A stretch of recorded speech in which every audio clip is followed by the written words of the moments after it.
Now that you've downloaded the app, go ahead and sign in to ArcGIS using your 2026 point-in-time count username and password.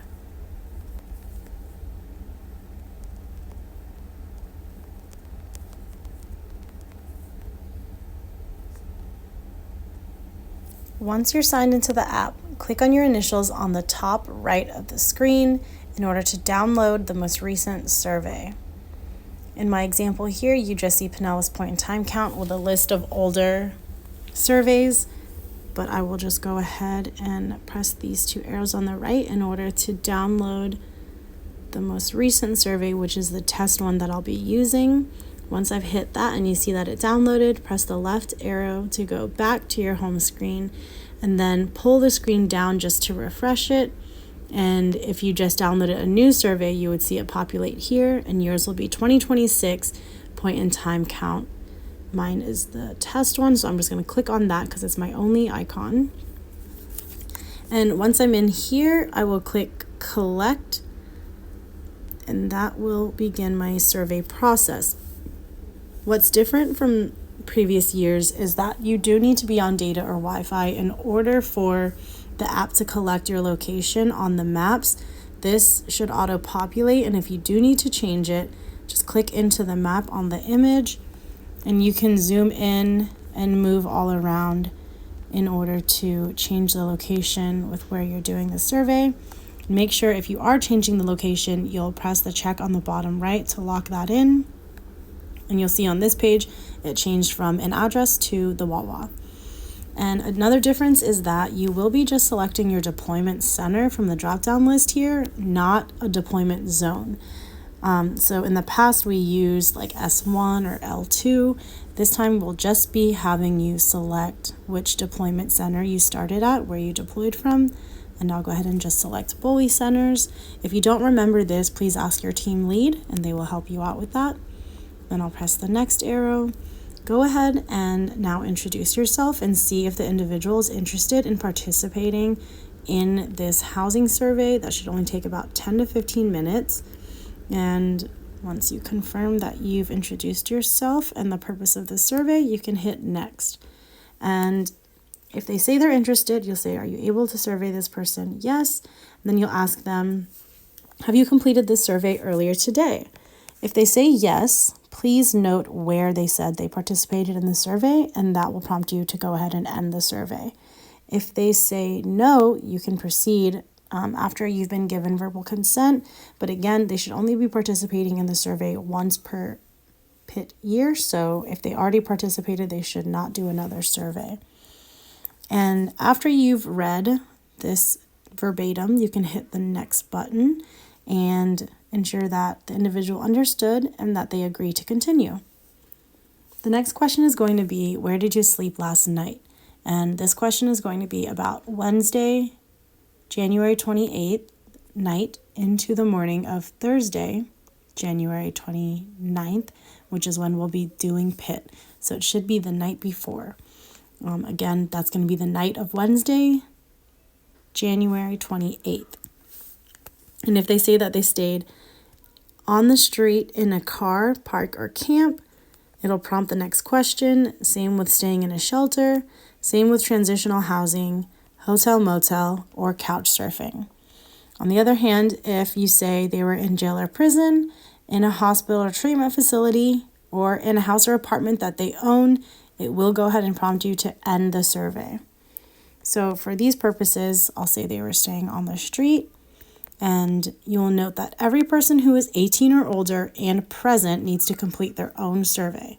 So the first question it's going to ask you is, do you currently have any other adults or minors under the age of 18 in your household who are unhoused with you? I'll go ahead and say no and press next. Then for the individual question, you can click on the plus sign. This might auto-populate for you. I think just in the test you can see that, but you might see this page right here without having to click anything. So the first questions are going to be asking you to choose the person's survey category. So adult available is who you'll be surveying, of course, in person. And then adult not available or minors are going to be those supplemental surveys. And what is the individual's relationship to you? If they're available, I'm going to select self. Are you able to get this person's first and last name? I'm going to say yes, and I'll put in my information here.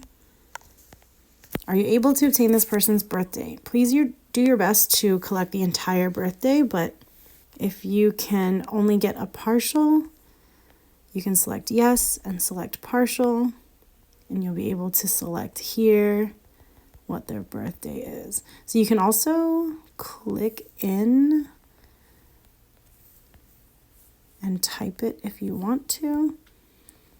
I'll just do May. And then it'll auto-populate the age there. Are you able to get this person's social security number? I can do a partial, and this will be here. And do your best to obtain the full number, if not the partial at least. Another change from last year into this year is that we are not collecting gender information, we're just collecting sex. So those that have participated in PIT in the past will notice that these are now the 4 options to answer what is your sex. And then you'll answer for them what race and ethnicity do they identify with. Then you'll ask them, are you a veteran or currently serving in the United States military? And what is your highest level of education? I'm going to put 6 to 8. What is your current work status? There's lots of answers here. If you're unable to find one that doesn't match with what they're saying, please just do to the best of your ability. We have lots of options here. I'm going to put unable to work due to disability. And we do have the option for other if you don't see a category that fits what they've explained to you.